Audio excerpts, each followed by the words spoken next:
now for some good old politicking.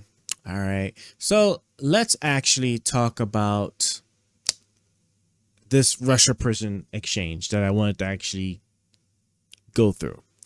So if there was ever a doubt in your mind that Joe Biden was not doing his thing in restoring our prestige, our leadership role in this place we called planet Earth, you don't have to look any further than this prison exchange. When I was reading about this prison exchange, or when I read or heard about it, and they did just a little bit of just reading, I was just godsmacked. Because let me tell y'all something, okay?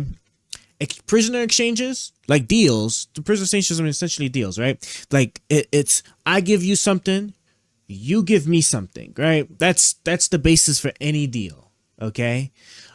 Prisoner exchanges, especially, right? Israel Hamas, right? You know, like and some, you get like some really hard deals, right? Where like Israel got to give up a bunch of Hamas captives, or whatever, in order to get just a handful of the Israeli like hostages, right? There's like lots of like hard deals to be made sometimes, but at the end of the day, that key premise, remember this, okay? That key premise: I give you, you give me.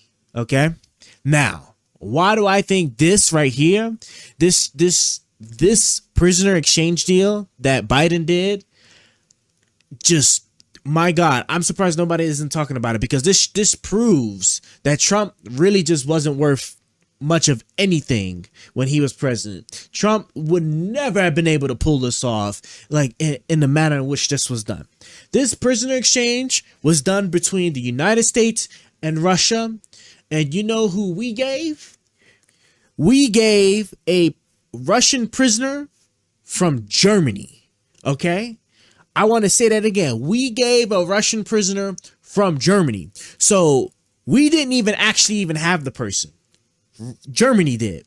And so what did the German chancellor do? Right? The German chancellor came on a record and said, hey, look, for you, Biden, I do this. Okay?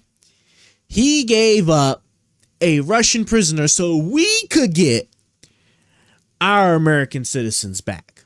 That is probably the coldest thing I have ever seen in foreign negotiations ever, where we didn't even give up anything. We actually was able to work out something with Germany, and Germany, respecting our status, right? Knowing that we're solid allies, because damn well if it was Trump, he wouldn't do shit. He ain't doing shit for Trump, right? Ain't nobody doing much of anything for Trump, right? Because Trump ain't really worth nothing. He said, I'm going to give up this prisoner for you. That's some gangster stuff right there. That right there, that is truly some gangster stuff right there. And my OBS is stabilized at long last. Okay. Now getting back to it. Bro, that prisoner exchange, bro, does this article have the statement in it? Please have the statement. Let me see here. United States and Russia completed their biggest prisoner swap in post-Soviet history on Thursday, with Moscow releasing journalists, blah, blah, blah, and fellow American, along with dissidents, including this person, and a multinational deal that set 2,000 people free. Gershon Fitzwilliam and blah, blah, blah, journalists with dual U.S.-Russian citizenship arrived on American soil shortly before midnight for a joyful reunion with their families. Joe Biden, Kamala Harris also were at the Joint Base Andrews in Maryland. Blah, blah, blah, blah, blah.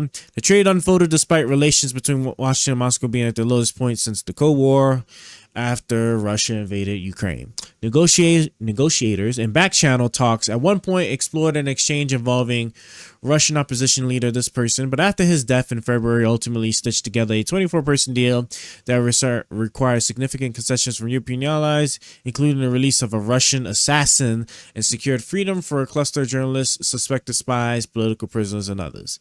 Biden trumpeted the exchange, by far the largest in a series of swaps with Russia, as a diplomatic feat, while welcoming the families back home to the White House. But the deal, like others, reflected innate imbalance. The U.S. and allies gave up Russians charged or convicted of serious crimes in exchange for Russia releasing journalists, dissidents, and other imprisoned by the country's highly politicized legal system on charges seen by the West as trumped up. Also, too, hey, look, guys, let me tell y'all something.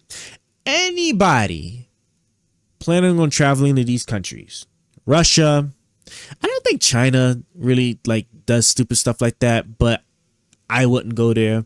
North Korea, especially. Excuse me, Iran, probably not, but I'd rather be on the safe side. Why are you traveling to these countries? Why?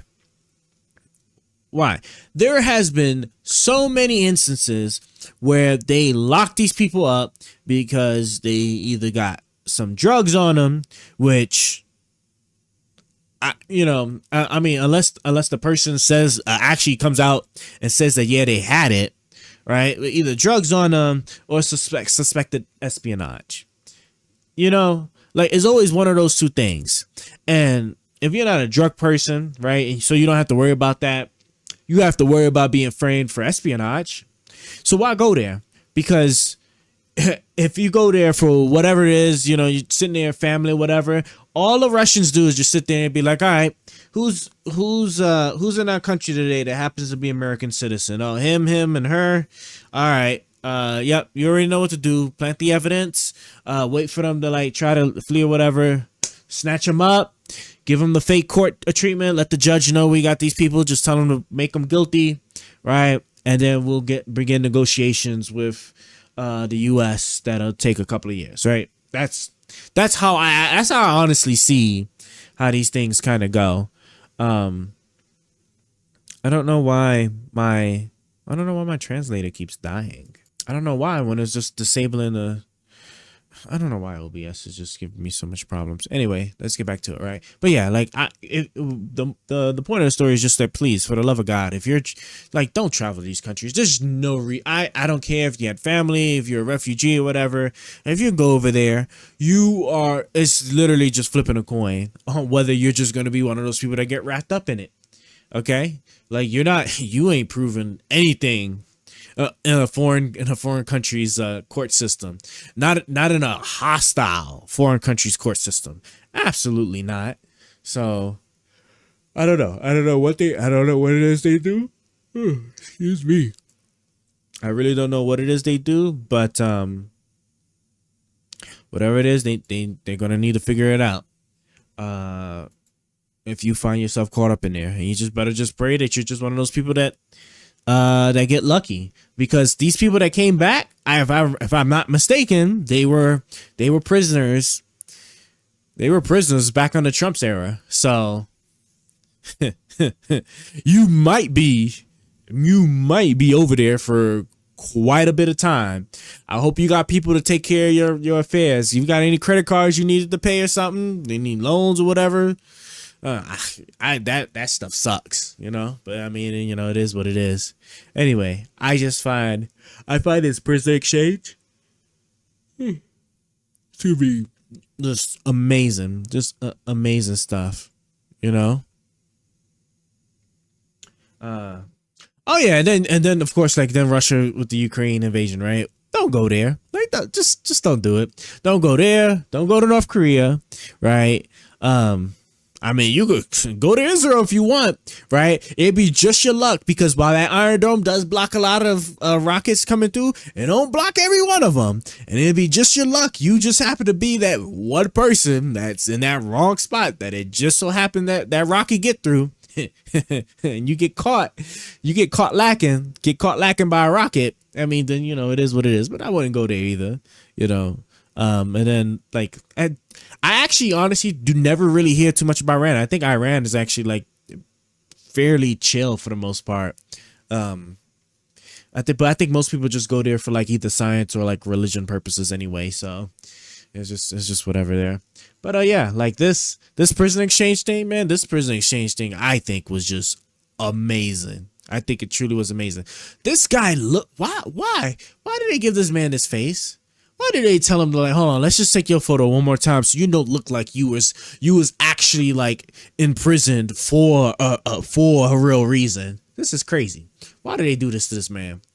He her, she's like borderline, but him, I don't know why they let this man have that face. That photo, like, yeah, I'm about to get back to selling some arms, some illegal weapons or something crazy. You know, I know he wasn't like, you know, that kind of person, but that's just like what that photo, the vibes that photo just gives, you know, while the rest of these people look wholesome, this person just looked like he's just he's just like out of it. Excuse me. The Russian president thing was just so amazing. All right. We're gonna look at one more thing, and then we're actually just probably gonna watch that video. You know, we'll start off with a BitChute video. One more thing, right? I'm interested in polls.